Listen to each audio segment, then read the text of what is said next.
All right, this is part 3. Is this the right camera angle? This is also not good. Neither of these are good. Can I raise myself up further? No. Oh, yes. Maybe. Oh, hold on. No, that'll just continue to go back down, won't it? I mean, we can try. Yeah, that'll. You will see me sinking in real time, but I'll try.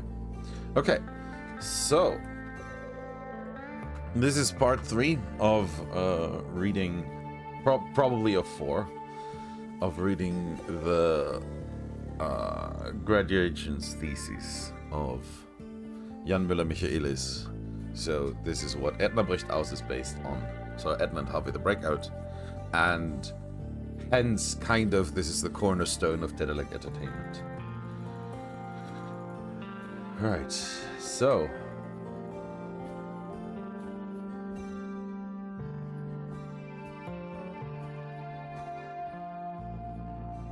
should be here, right? Okay.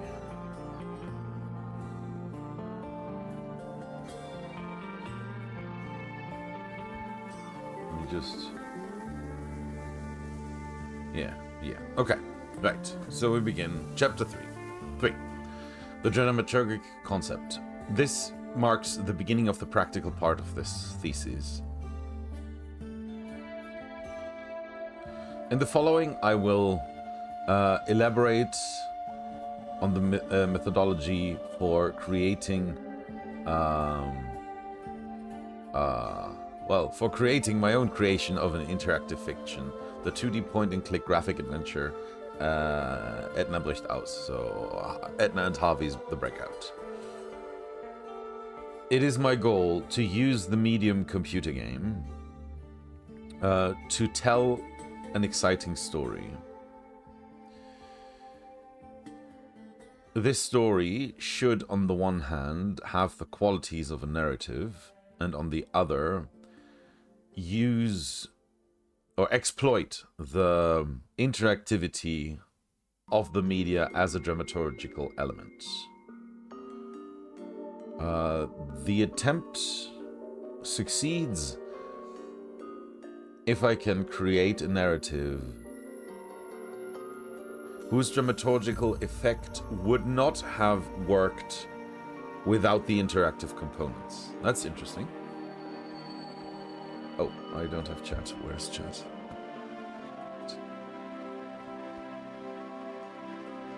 Right. 3.1. The idea. According to Epson R. Seth, the basis of every game is the simulation. In a game, you can test acting and strategies without having to fear physical or social consequences in case of a failure. Well, not if you're streaming it. Okay, sorry. Hence, in a flight simulation, you can test if you succeed landing a jet fighter on a carrier. Is that the word? Flugzeugträger, carrier?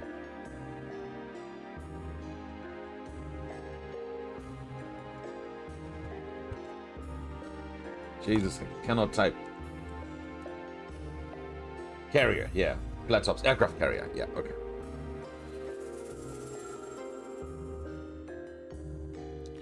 There's no need to fear to end up in a plane wreck on the bottom of the sea, as it is just a game. A narrative generates a similar effect. I have to move my cup of coffee, otherwise the cat will throw it onto the floor again.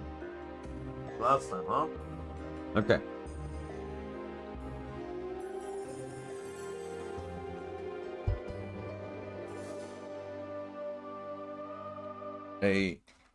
An exemplified scenario which in real life would be difficult, dangerous, or just ill-advised, is played through for us by the author. Like a crash test dummy, they sent their protagonist on the test ride of their story. Where did the music go?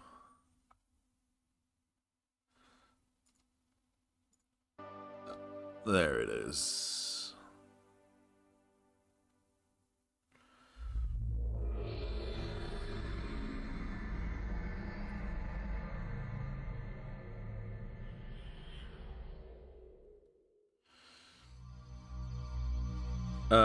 Through that protagonist's fate, we can make experiences without being in danger ourselves. This learning effect is bigger the more we can identify ourselves with the crash test dummy. For example, the story of Icarus, who gets a pair of wings built by his father Daedalus, warns us from flying too high. The parallels for a flight simulator are evident. Even in this case, we learn from Icarus. Even here, we learn from Icarus's crash without taking damage ourselves. In Greek mythology, by the way, Daedalus is also the builder of the labyrinth on Crete. He is not the godfather, but the all creator of all game designers, because he's identifying mazes with games, or considering a labyrinth as a game, which makes sense. Right. Oh, was there not like a zoom feature or something? Yeah, okay.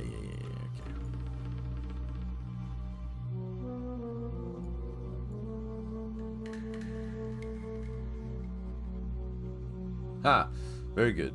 So, the art in the narrative is not that you tell the story of Icarus over and over and over again until Icarus has enough experience that he actually manages to do it, to succeed. This quality is obviously only part of the game. In a game, a negative ending, a bad ending, invites the player to try it again and change the strategy.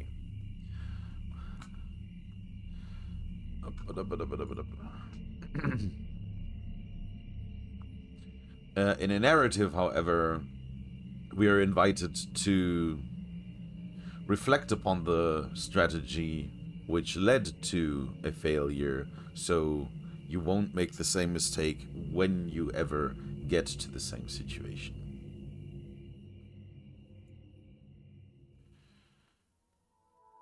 Okay, computer games are oriented by work or progress.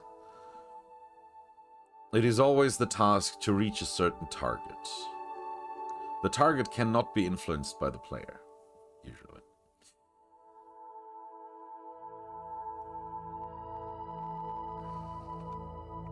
A reflection upon the nature of that target and the means by the game to reach that target is not happening, as both are fixed.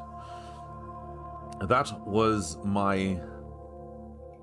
Yeah, there's no good word for Ansatz. That was my approach for Edna Brichthaus.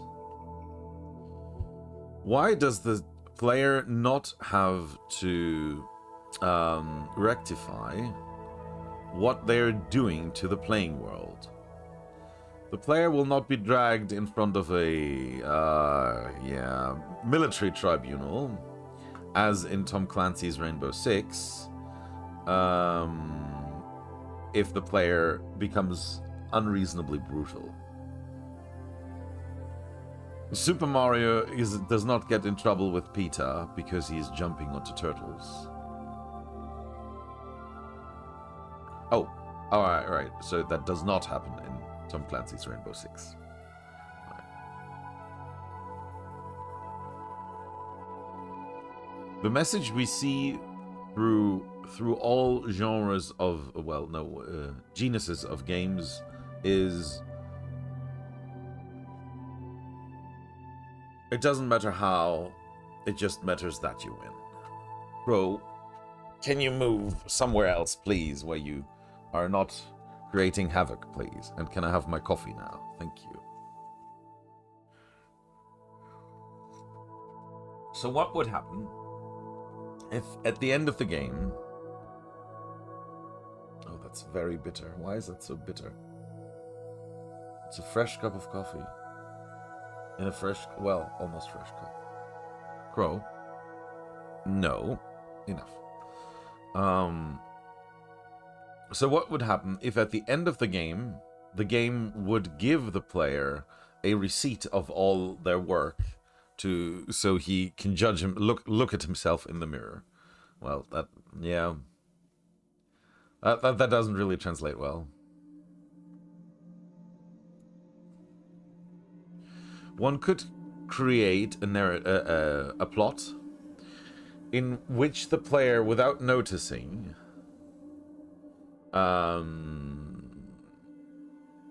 arranges themselves straightforward into a non-solvable conflict. At the end, the player is to make an active choice, one in which there is no right or wrong decision, and where you cannot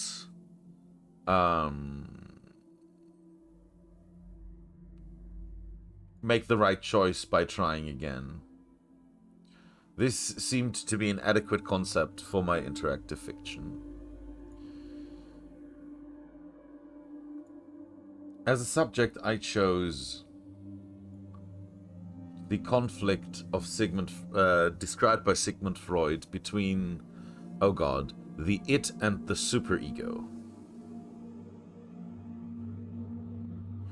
What kind of a gruesome decision must it be if the player, as an active ego, represented by the protagonist Edna, has to choose between their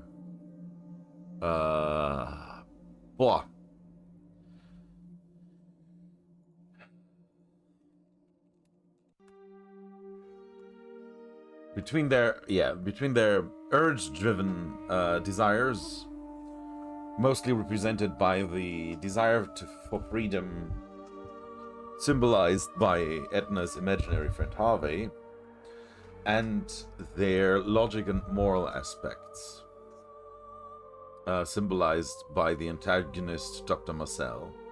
Missing end quotation marks. Oh no! They can either decide between free and guilty, or locked up and innocent. None of these combinations, the player will like none of these combinations. They are required to question all their previous choices. And that's a very good point, because that was really the thing that I liked most about the game, is that realization that you have at the end.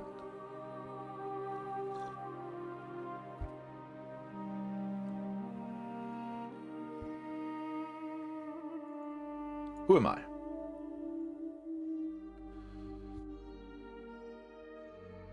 At the beginning of the story, Edna has no memory of how she got there.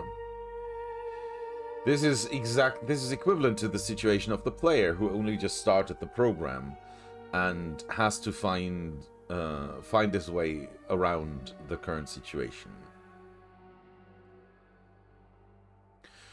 Given that she's locked in with against her will or without an explanation, gives her the right to use any means necessary to break out.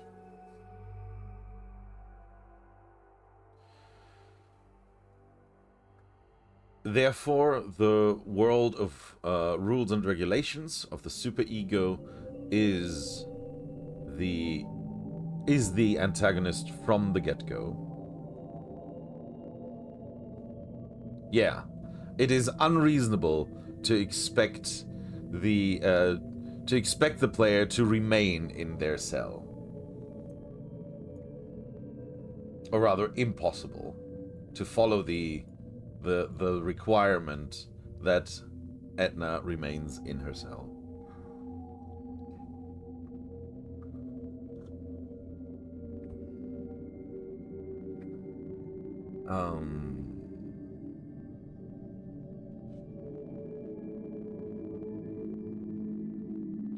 Quite the opposite. From now on, Edna will only ever listen to her urges and impulses, symbolized by Harvey. Harvey is the it, the free child in Edna. Collected in her are Edna's desire to break free, her creativity, her humor, but also her distrudo, her desire to break things. As a continuous talking partner, he accompanies Edna, just like Dr. Watson accompanies Sherlock, or Sancho Panza does with Don Quixote. If necessary, Edna can talk to him about the most important occurrences. But he also has traits of a mentor. He can telemorph into the past and equip Edna with new capabilities. Edna will not refuse commands from the players as long as she is able to conduct them. What do you want?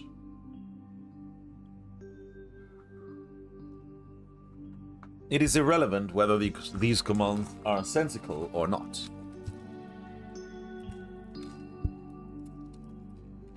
There we go.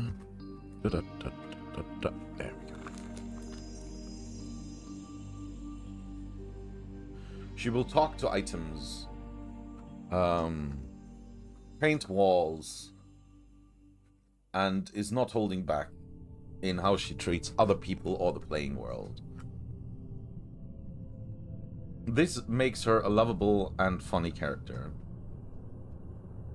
As a weakly damsel in a nightgown, she is surrounded by patriarchic macho characters and therefore takes every opportunity to show her resistance and respectlessness towards that scenario. In the few visits of her past, we learn of Edna's background and the origin of her desire for freedom.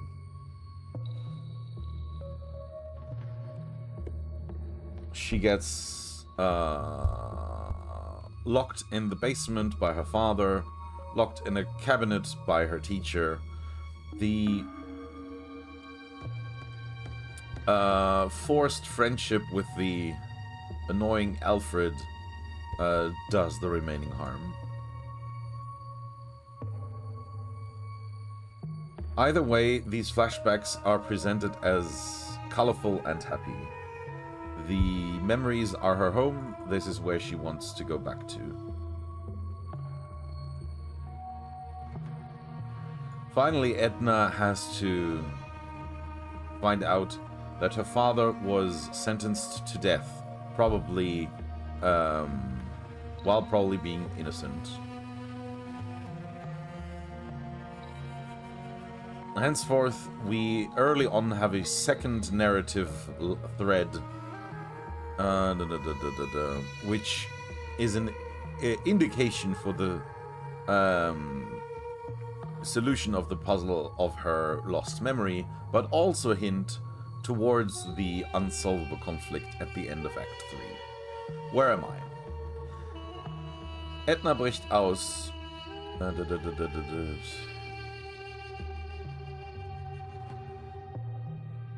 is about a psychological conflict. The battle of both instances of the subconscious in the tensions of a repressed memory. What could be a better scenario than an insane asylum? The continuous confrontation with barred doors does not only reflect Edna's desire to be free, it motivates the player to continue, make progress, and creates a wonderful basis for adventure-typical riddles. Which key goes to which lock? Furthermore, in an insane asylum, you may assume that there is a lot of interesting characters. Troggelbecher.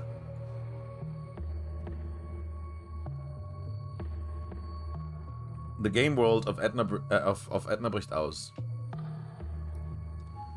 is built in such a way that Edna has to continuously fight her way outwards, such that for every successful consecutive breakout, a larger piece of the world can be accessed until she is encountered by the next locked door.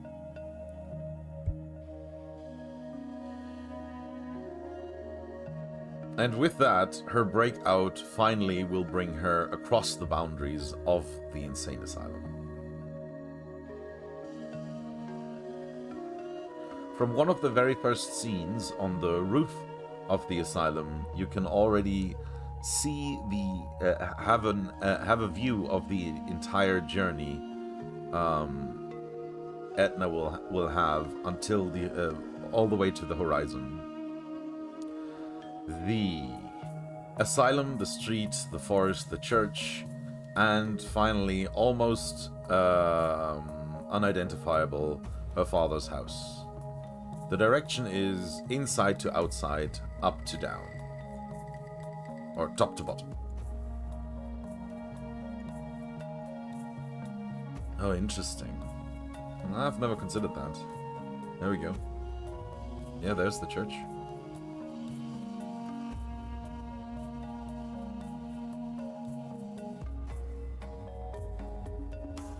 The asylum lies on the hill of a mountain.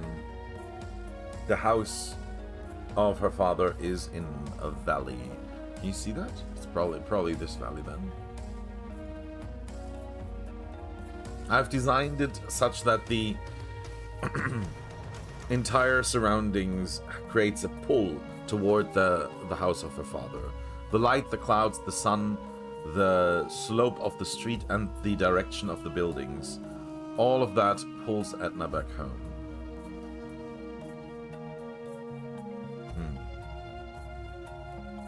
3.4, Edna's Quest.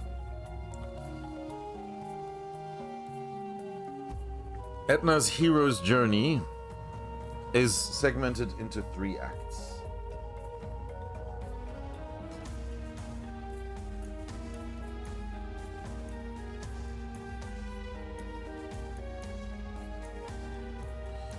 These acts are similar to Field. Oh, sorry. Hang on. 3 acts. This separation is not equivalent to Sid Field's 3 acts schema, but similar to Field's, each act is introduced by a big turning point in the story. The first act is in the asylum and is about Edna's breakout. With over 60 rooms and 2 flashbacks, it covers half of the story of the game. The act ends when Edna, together with other patients, such as the invisible Keymaster,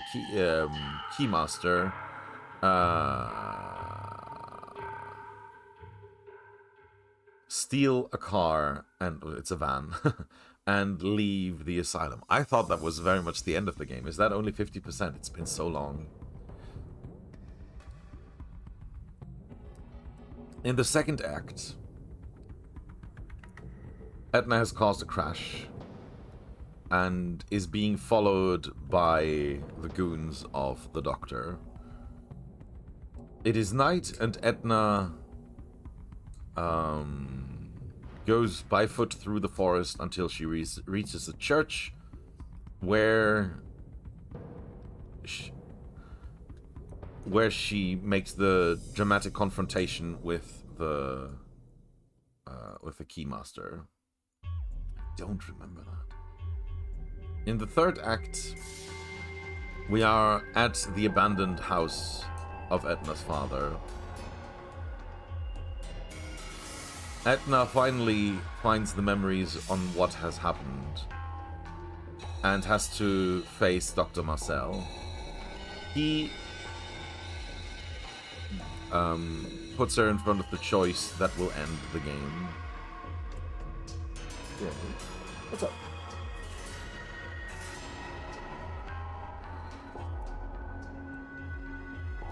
At specific points in the game, the player can telemorph into the past with Harvey's help. This term is used by Harvey to explain the moderated memory flashback. In those flashbacks, we are mostly relearning lost abilities, but we also relearn memories about Etna's past and learn about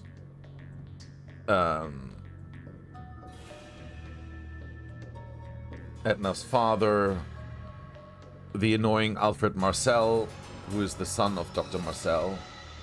The player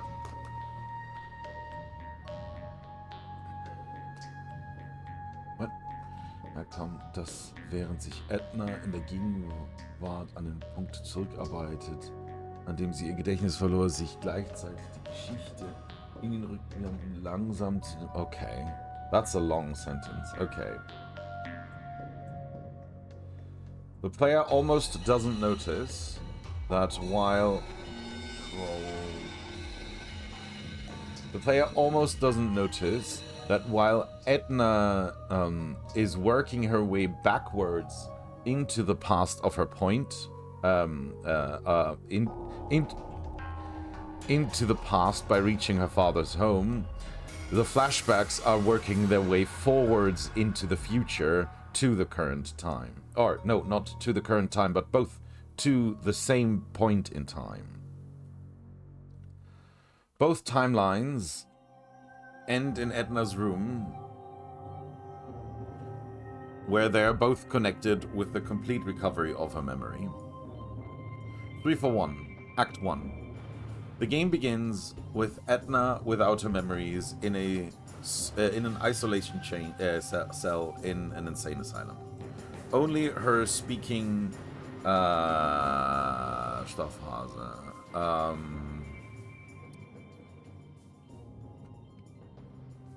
Oh, good lord. It's too early in the morning.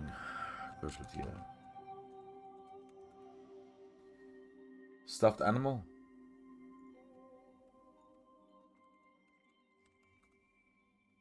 Plush toy rabbit. Plushy. Yeah, plush that was the one I was looking for.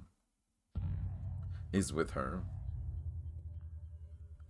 During a first attempted escape, Etna eavesdrops on a conversation between the angry Dr. Marcel and his assistant. The doctor is trying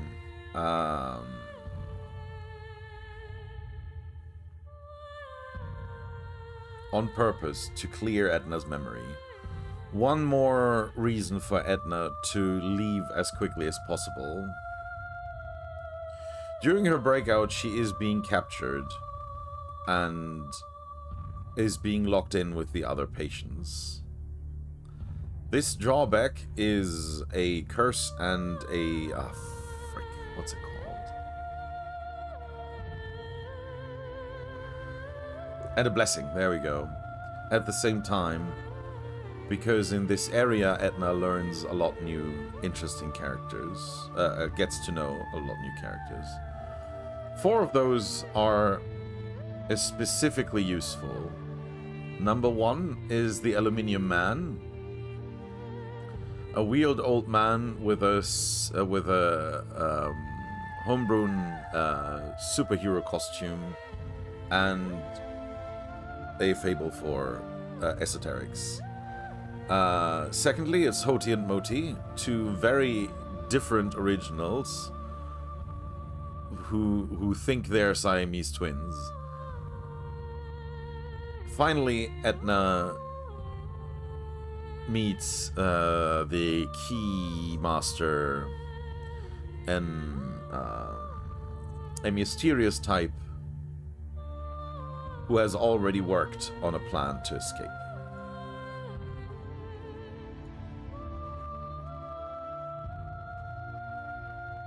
Oh.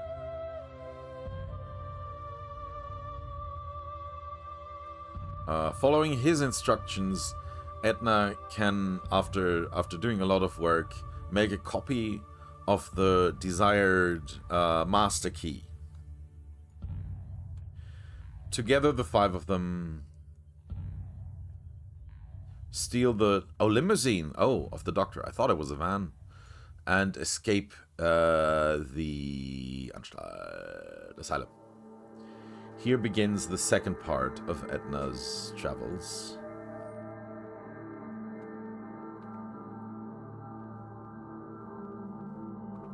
In the first act, Etna has to telemorph backwards twice. In those flashbacks,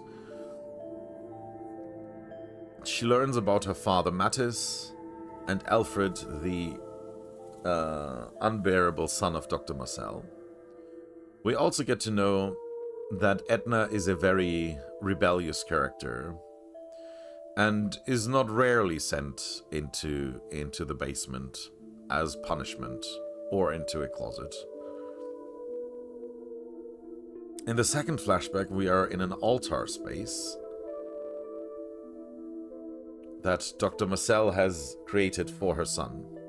We hence are being informed that Alfred Marcel is no longer alive. The first act is mostly jovial and colorful.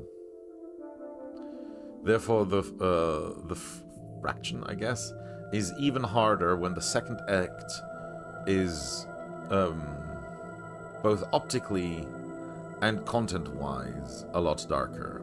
Act 2. The escapees don't make it far. The Keymaster is a bad driver, and the limousine is crashed into a ditch sideways to the street. As Etna wakes up, Hoti and Moti have already made themselves comfortable in the wreck.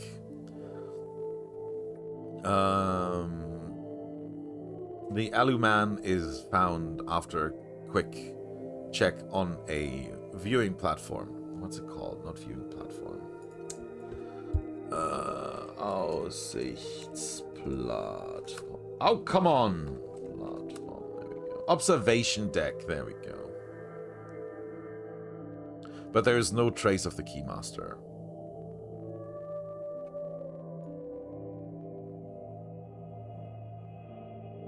Edna also discovers that she's being followed by people who have made who have blocked the street further down the road, and they have missed the crash site. Her new friends refuse to follow her, so Edna leaves on her own. After Edna crosses a river and a rusty door, the main gate of the church bars her way. She has no other choice than to enter the church and ask the pastor for help. in that the story has a temporary high point. Climax? Edna is confronted with her self-created evil.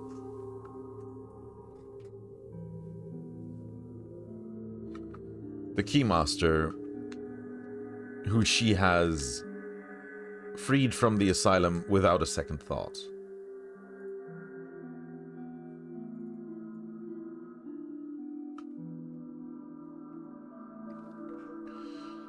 It turns out he was a dangerous psychopath.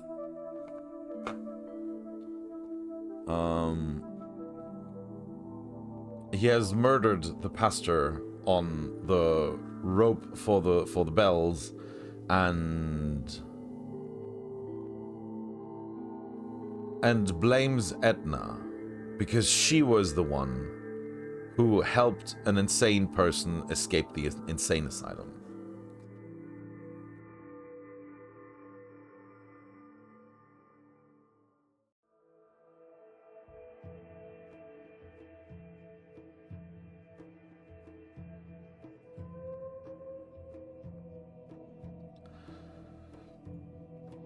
In order to avoid further negative consequences, he locks himself with Edna in the church. If Edna wants to break out, she has to make sure to have an idea that doesn't also break out the Keymaster.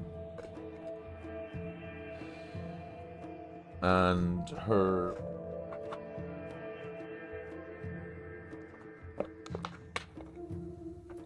progress ends with the Keymaster falling off the balcony. Edna has the key to the. Edna has obtained the key to the church door, but for what price? Third act. Edna finally reaches the house of her father. It is in ruins and broken and abandoned. The rooms are a nightmarish version of the rooms we have seen in the flashbacks. Edna manages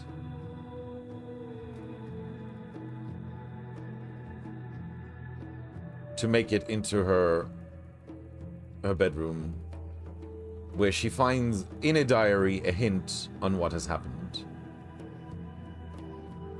To find the book more quickly, she asks Harvey one more time to telemorph. 344, showdown. In this flashback, Edna is locked in her room. The diary is quickly found. Edna sees that Harvey has brought her to the exact day on which her father would have committed the murder. She has to rush to him. In order to do that, she uses the trick to lock Alfred in her room, who was previously guarding her room.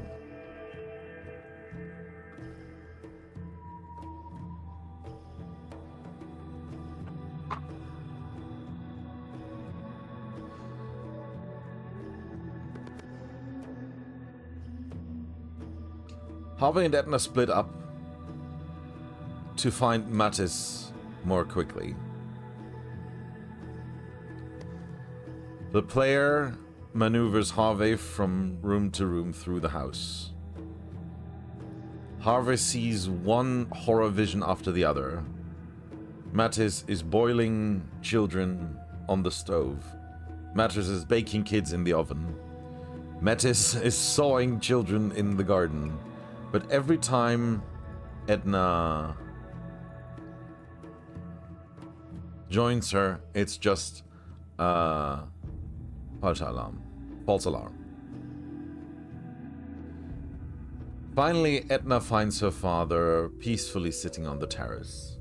She is relieved that he is not a murderer.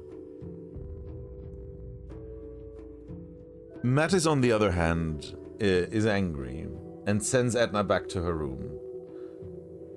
As soon as she opens the door, the angry Alfred jumps towards her.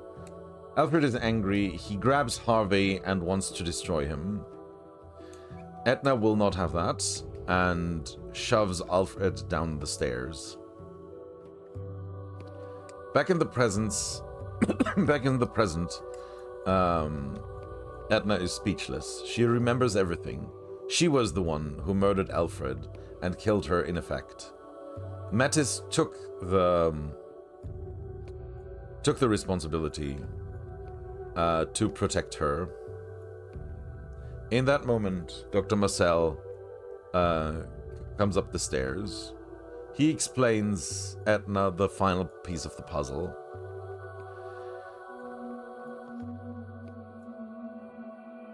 Mattis had to promise to take Edna.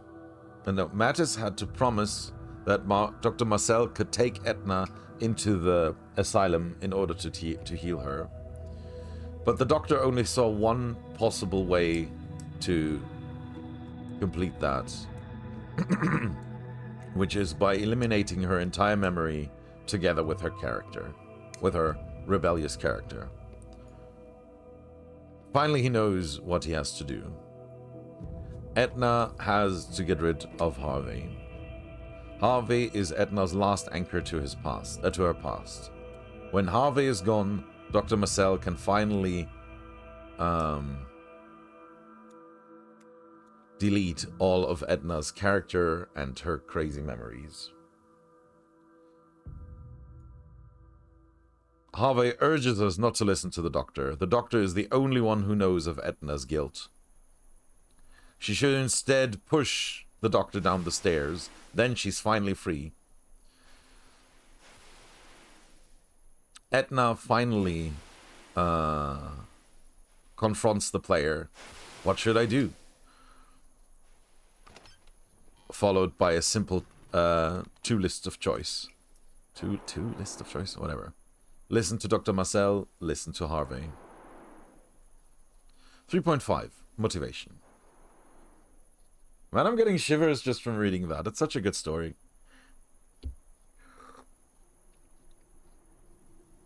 In a complex game like Edna bricht aus, it's important to motivate the player to not break off too soon.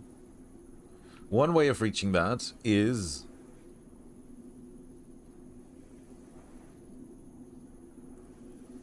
to bring the next target right in front of the player's eyes in any play situation, no matter how far away it is.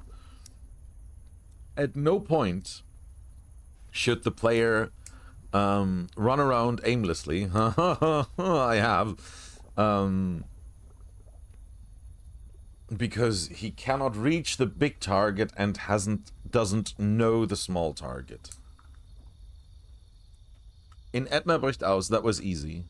The large targets were usually locked doors, grids, or guarded exits.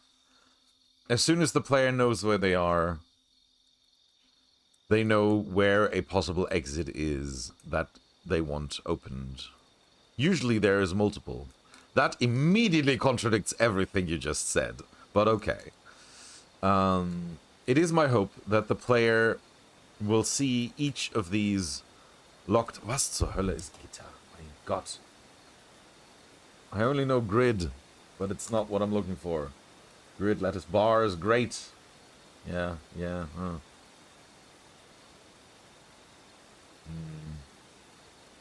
Great, I suppose. It is my hope that the player sees those locked grates the same way as Edna as challenges. Once a partial target has been reached, I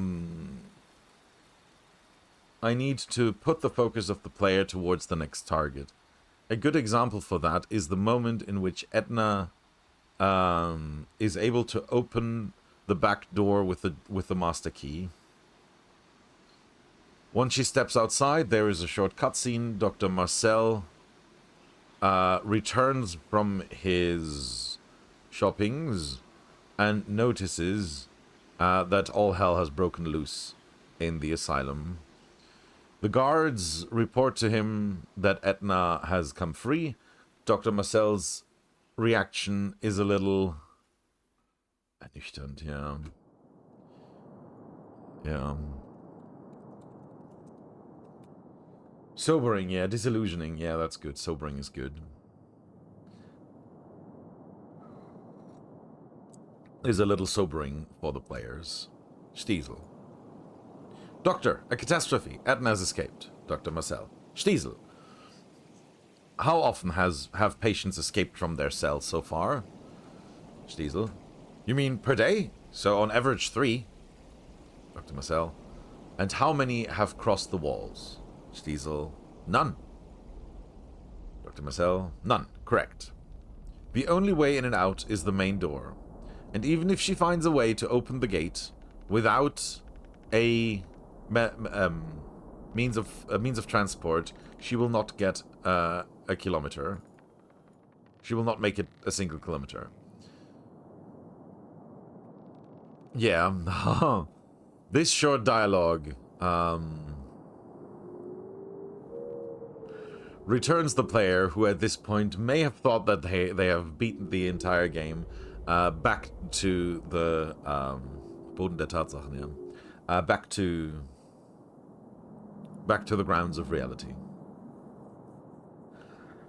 They have really only made hit a partial target.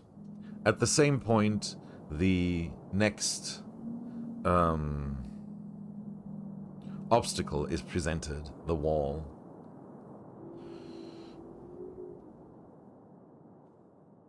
In order to fortify this this knowledge and oh yeah, and I have sunk all the way down, right? So let me change the camera height to this, and then I will be here, right?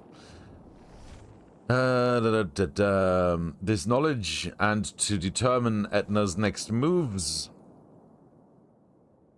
we get a small dialogue between Etna and Harvey at the back door. I'm finally free, says Etna. Harvey, yippee! Then let's go to the zoo. Etna, we can't do that, Harv. I have to find proofs that entlasten, I have to prove that my father is innocent. There we go. Harvey. Then I hope the information is inside of these very tall walls. Etna. What? Etna looks around in all directions. The asylum is surrounded by walls. Etna. Dang. In those few sentences, haben wir oh, there's missing an R. 3 Dinge erreicht. In those few sentences, we have reached 3 things. We have 1, had our moment of success. 2, we have a new direction. And 3, we have once again heard the next target, the higher target, the search for proof. Key situations. In the situation just described, we therefore have a change in targets.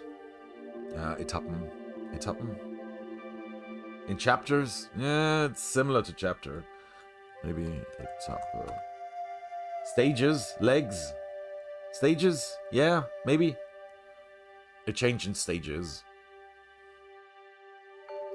Etna obtains a new direction and a new stage target. Furthermore, a further area, namely the court of the asylum, is now accessible. Indeed, every successfully solved puzzle is a small stage victory, because it creates new possibilities. This highlights the difference between the small and the large targets. Small targets give few new possibilities, maybe only just one. Large targets create many new possibilities.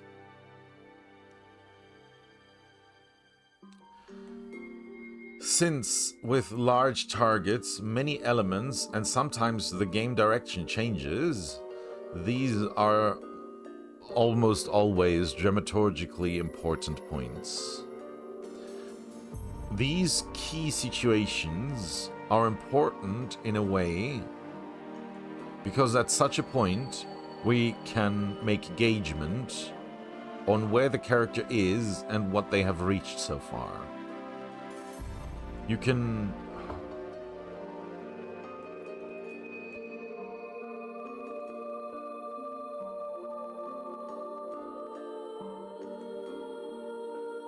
get a temporary balance sheet of what has happened. For example, in order to leave the asylum, Etna needs the master key. So in this case, a key situation has a dual meaning.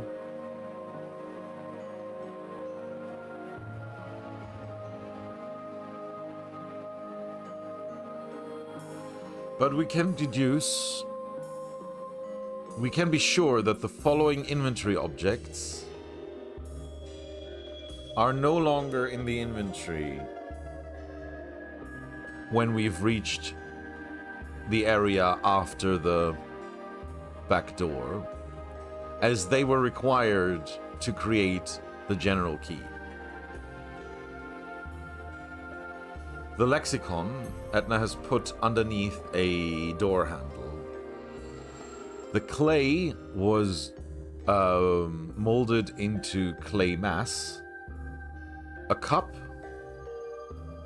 was turned into coffee. Coffee was given to the bee man. A fly was put into earwax. A form became a signed form. The earwax, together with fly, was combined to fly in earwax. A leg of a chair becomes a broken leg of a chair. Fly in earwax is given to Professor Nock. Oh no! A Unicode error. No. Okay. Kleiderbuegel. Yeah. Coat hanger number 1 given to the Aluman. Coat hanger number 3 given to the Aluman. Medallion put into a pot became medallion in pot. A shovel she gave to Almo. The stink drink, Etna has drunk it. Chips were broken up into crumbs on a bedsheet. Bean dip, she's given to Peter. Boiling pot was put into mold. Medallion in pot, Etna has molten to boiling pot. Form, where... Oh, this is mold form. Where gold is being poured in. Boiling mold. Imprint, burnt in the radiator to mold. Tonmasse. The clay mass used to create imprint. Cocktail menu turned into modified cocktail menu. Steaming mold becomes cooled down mold. Cooled down mold becomes general key. Major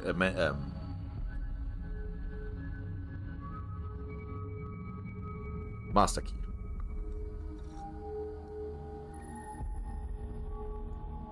One room earlier, she would have still had all of these items. Riddle classes. In order to find the right key for a room... No. Finding the right key for a room is only one of the possible tasks the player has. In adventure games, the tasks a player faces are called riddles or puzzles. Usual types of riddles are locked door. As explained earlier, the player has to find a key for a door. The door can be anything that blocks our path. A boulder that has to be exploded, a guard who has to be bribed. In Act 2, a river is blocking the path. The key is hence the towing. It's probably not rope, but what is it? Abschleppseil.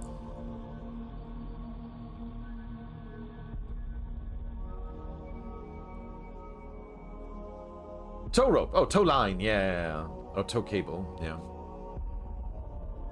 And the keyhole is the bridge's railing.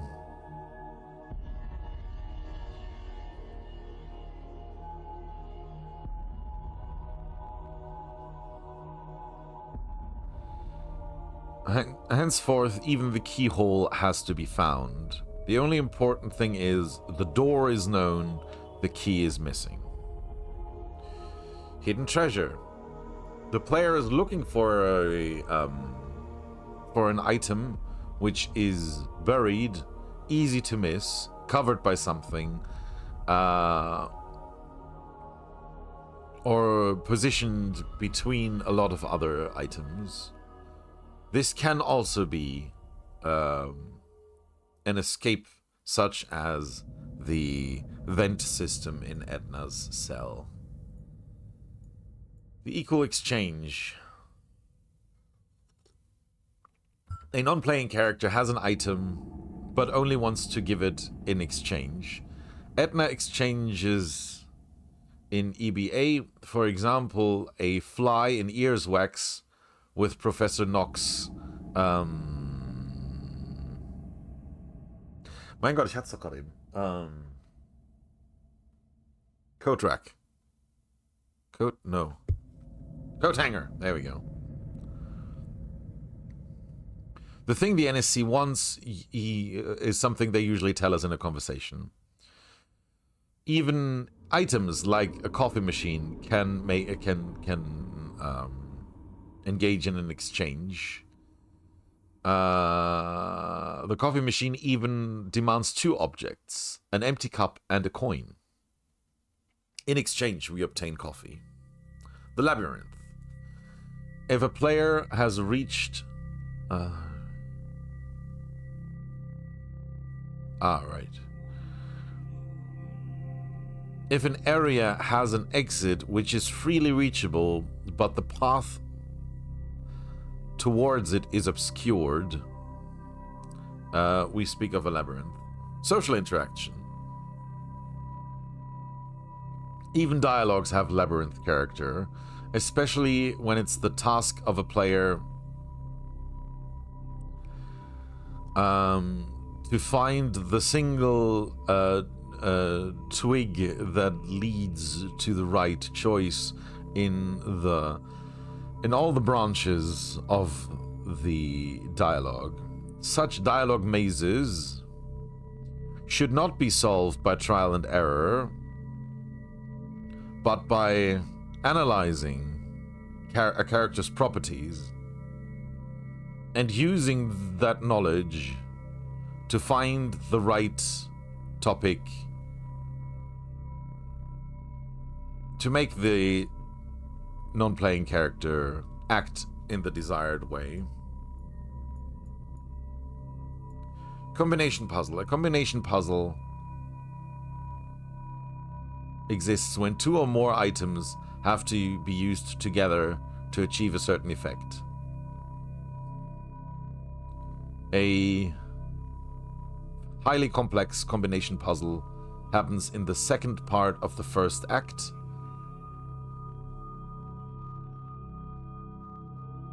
With a menu plan. We can choose to put 5 pieces of paper onto 5 seats on a list to assign different meals to different patients. Only one of these combinations will provoke a food fight. Mechanistical puzzles. The player is confronted with a mechanism whose mode of operation they first have to understand in order to achieve the desired effect. Such mechanisms are the bread and butter of Myst. In Etna and Harvey's The Breakout, they are relatively rare. The amateurs of the Lieferwagen, of the truck in the second act, are a rare example, even if it is a mechanism that is well known to everyone with a driving license. Logic puzzle. A logic puzzle is an abstract problem which is to be solved by thinking logically. Edna is confronted with such a puzzle in the group therapy in the first act. In order to reach a target in an adventure game, it is often required to solve multiple of these riddles in a row. 3.8 hints. In some phases of the game, Etna has a large number of rooms. Etna has crossed a large number of rooms.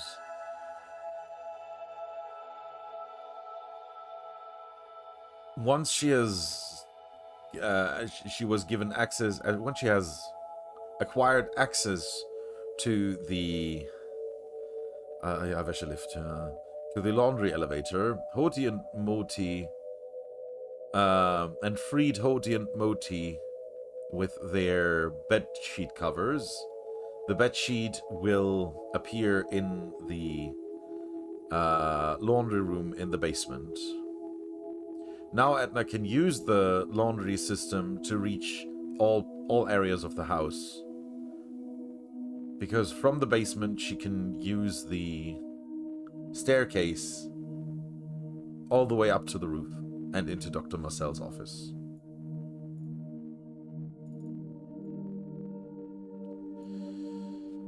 Especially now, it is important to seed hints towards the player.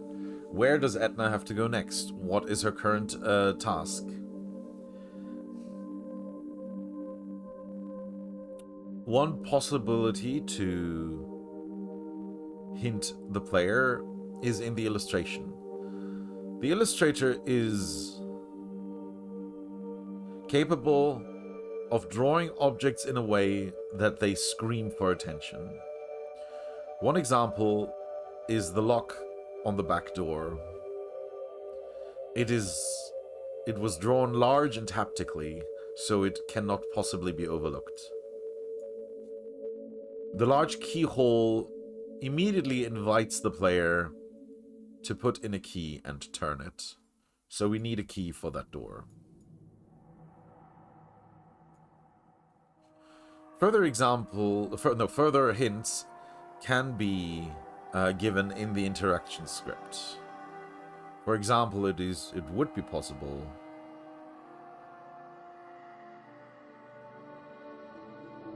every time Etna tries to pick up an item that she cannot pick up. Oh, God. To make her say the following sentence. I would not need this item half as much as a key for the back door. But this possibility is not very practicable.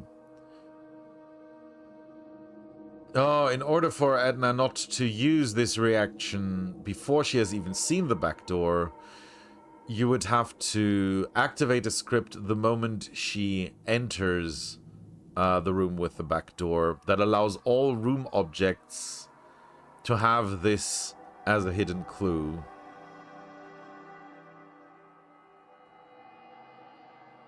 Later, when she has the master key, all of these scripts have to revert to the original script. I mean, but that's not difficult. That's just a flag.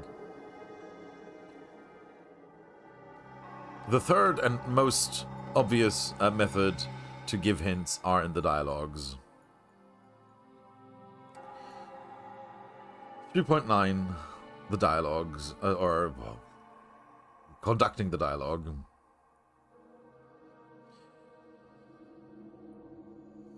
Interactive dialogues with predetermined choices are tiny, branched narratives.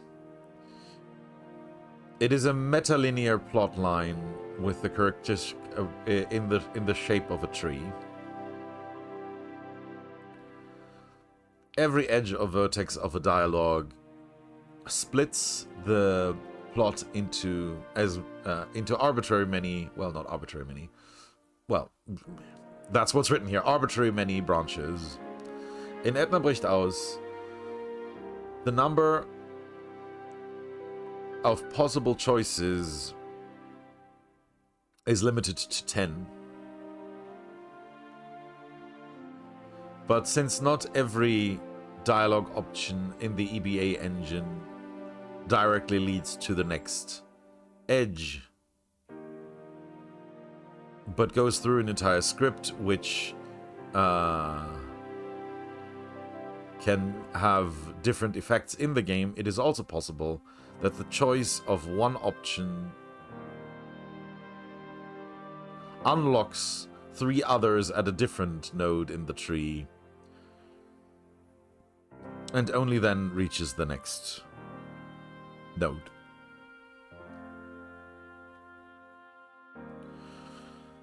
The so resulting connections can hardly be easily represented in a diagram. Depends on how you construct your diagrams. The following dialogue consists of 5 nodes on 3 layers. In the diagram, we only demonstrate the paths that lead to other nodes, not those that lead back to the first node or end the conversation. A dotted line indicates that the option is not given from the beginning. 3.7, simplified tree diagram. It is the conversation with the guard called Blase, who Edna meets in the first in the first act in the security room. Blase sits in front of a large wall of screens. Behind him is an empty water cooler and a paper basket with used paper cups.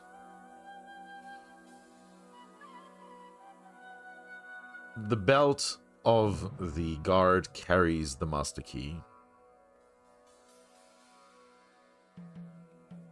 The dialogue can be started at 2 different points, edge 1 or edge 2. The first time Edna enters the room, the guard wants to know who is standing behind her. The player has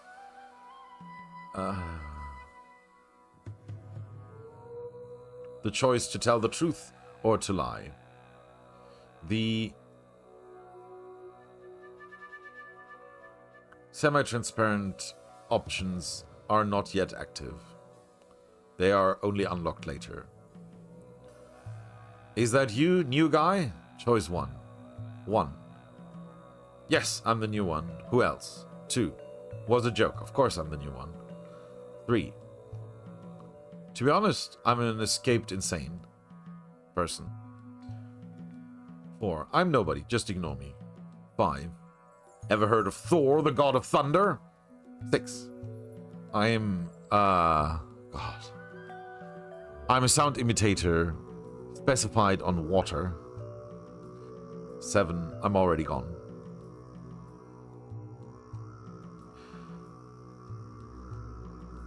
In either case, the guard will think that Edna is the new colleague, even if she tells the truth. He ends the conversation and asks Edna to no longer disturb him.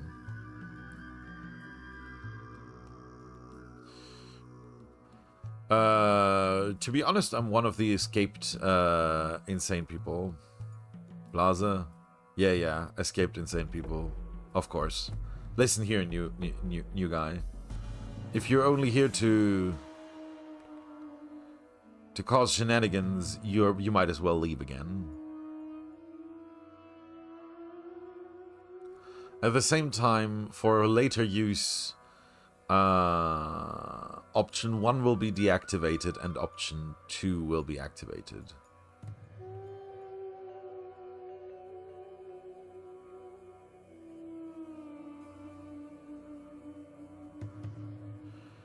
If the player ignores the request of the guard and begins another conversation with the guard, they land on a different path of the dialogue, which is edge 2.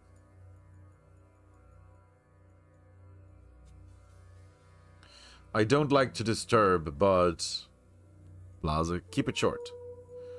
Choice 2, I'm not the new one. Sorry, choice 2, option 1. I'm not the new one. Option 2. Is that the master key? Option 3. Back to the master key. 4. What are you looking at? 5. Have you drank all of the water? 6. I'm gonna leave you in peace.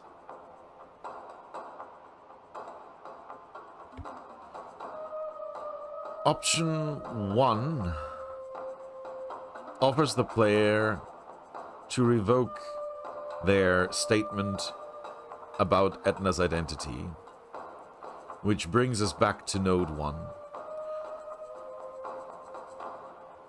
Option 2 also brings us to the next point of conversation, which is node 3. Here the player can try to talk the guard into giving them the key. Is that the master key? Yes, it is. Can you open all the doors with that? Yeah, all except for one. Choice 3. Option 1. Can I have it? I've lost mine. 2. Can I have it? Hulgor is sending me to get it. 3. Can I have it? Dr. Marcel says I should get it. 4. Can I have it? I have to go to the stores to refill the empty water. 5. Can I have it? Otherwise I can't escape. 6. Which door can't you open with that? 7. Doesn't matter, I don't want it. Even when reading these options, you get to know how important this key is. If you try all of them in a row, you get you obtain the hint that this is the only version of the key that is within our reach. Option 4, furthermore, gives a hint on another big theme in the dialogue. Yeah, you have to make him go to the toilet, right? Oh, that's why. Yeah, okay. Blaza as in bladder. Okay, so his name is Bladder. The full bladder of the guard. Option 6 gives a hidden clue on a different riddle. Dr. Marcel has a secret room in the 2nd floor, and the key is somewhere in his office. This is an example on how we can remind the player with hidden clues to of following tasks. Option 7 leads back to choice 2. At that point, option 2 is deactivated because she already knows the answer. In order to still return to node 3, we now have option 3 activated, until which now takes this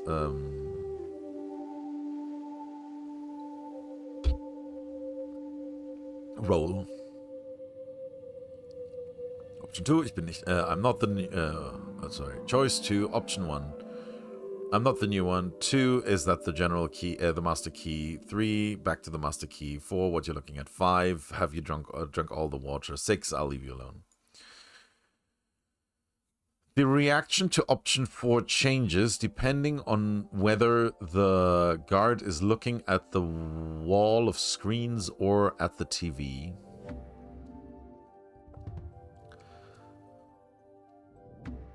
The focus of his focus can be influenced by the players by turning the antenna on the rooftop.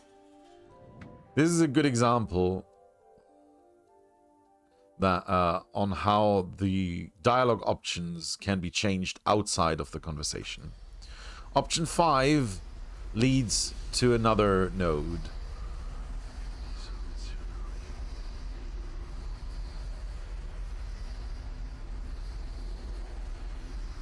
The choice list reached by this is concerned with the fact that the guard has drunk the entire all the water in the water cooler and desperately needs to go to the toilet. This indicates a completely new solution to the problem of the general key. When the guard is on the toilet, maybe it is easier to reach the desired object.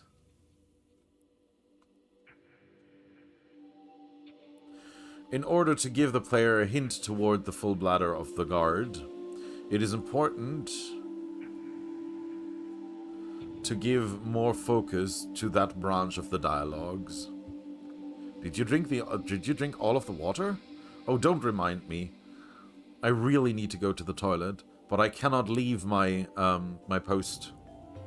Who knows what would happen with all the crazies in here? Thank goodness I am very tolerant with that. I'm not called the bladder for nothing. Choices 4. Option 1. Just go. I'll take care of it. Choice 2. Wow. The entire all of the water? 3. Limiting yourself like that is bad for your health. 4. Speaking of water. 5. I give up. Your bladder is too strong for me, for lack of a better term. With that choice, the player is invited to further trigger. What's he on? Provoke? Yeah, provoke, I guess. The guard. Wow, all of the water? Please don't remind me, please.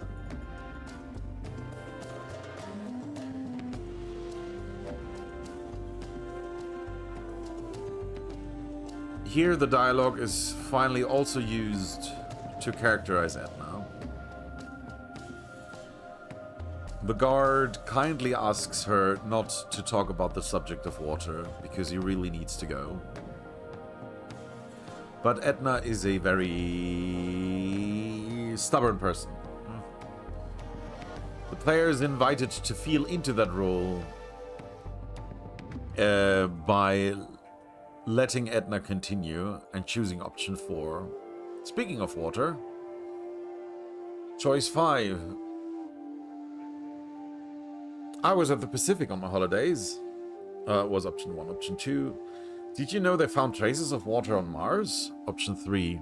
I heard it's about to rain. Option 4. When I go home, I'll take a bath. Option 5. My cousin is a firefighter. Option 6. Did you see Waterworld with Kevin Costner? And option 7 is giving up again. If you choose option 2, you get the following dialogue. Did you know they found traces of water on Mars? Please stop. Just stop talking about water.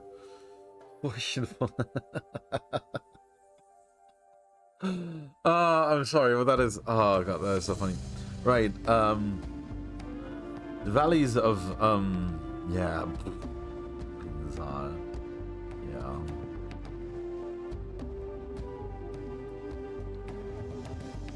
Rivulets, rills, runnels, runlets. Okay. That have flushed around the rocks for eternity. Stop it. Entire creeks would have been there. Riveting torrents, hectoliters of waters going through caverns and caves. Fissures? I don't know. Just a little more and I'll kill you. Okay. Even if the player chooses the options to bring the guard to the border of sanity, at the end he is forced to use option 7 to give up. He returns to... they return to node 2. As a secret gimmick, we now have option 6 in node 1. So if the player one more time tries to talk about Edna's identity, they can choose that final node to get another opportunity to annoy the guard. I am a sound imitator specialized on the sounds of water. Okay, and then option 6. Gluck, gluck, gluck, gluck, gluck, gluck, gluck, gluck, gluck. Option 2. Psst. Option 3. Glunk, glunk, glunk, glunk, glunk, glunk. Option 4. Blah, blah, blah, blah, blah, blah, blah, blah, blah, blah, blah, blah, blah, blah, blah, blah. Option 5. Blop, blop, blop, blop, blop. Option 6. Whoosh. Option 7. The play is over. Let me just quickly check how much longer this chapter is. Alright, this is the end of the chapter. Good.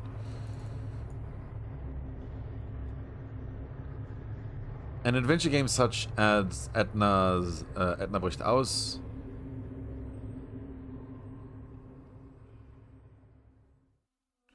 is not capable of generating new options during runtime. It is not creative. Any possible action that the player can think of has its own address in the underlying data structure. In Edna bricht aus, this address is the ID in the script table of the database. If a player tries... Whoa! Oh, is it... Oh, wow, it's really hot outside. My cat was sitting at the window and now has really, really warm fur. Okay, sorry. If a... Oi, Kroll! You silly goose. If a player attempts to...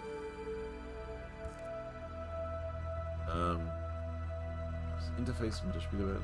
To interact with the player world through the interface, nothing new is created. Only pre-existing scenarios are switched between. When a player gives Edna the command to take lexicon, they deactivate the room object lexicon, and the previously inactive inventory object lexicon is activated. Both objects and the script that executes this step exists from the beginning of the game and only await to be activated or deactivated. The scripter has to make sure that as many options as possible are personalized and therefore not replaced with standard default reactions such as "that doesn't work." We try to catch such events, or we call that catching such events.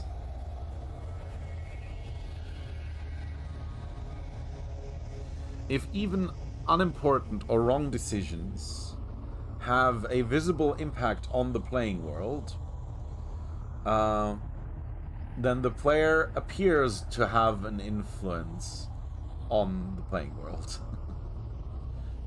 In Edna bricht aus, the player can leave traces on many places without it having any proper use for the story's development.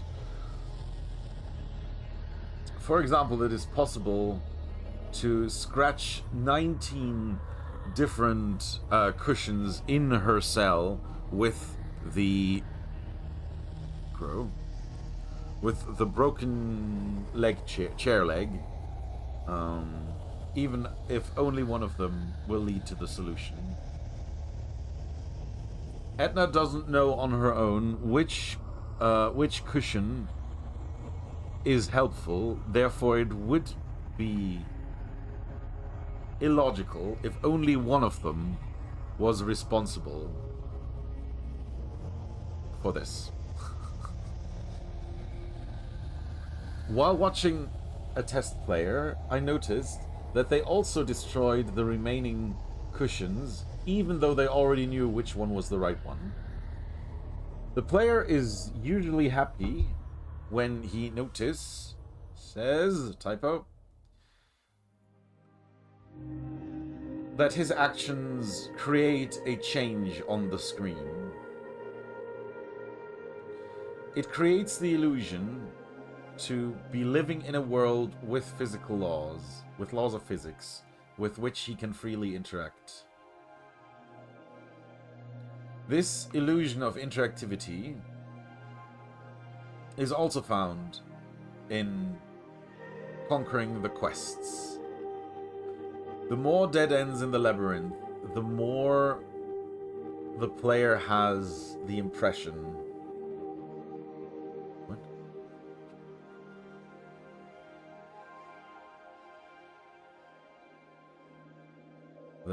That the path he found through that is of his own creation. I'm not quite sure what he's trying to say with that, but it's fine. Right. Chapter 4 we'll deal with next time. Oh. I started a recording, not a stream. Ah, well.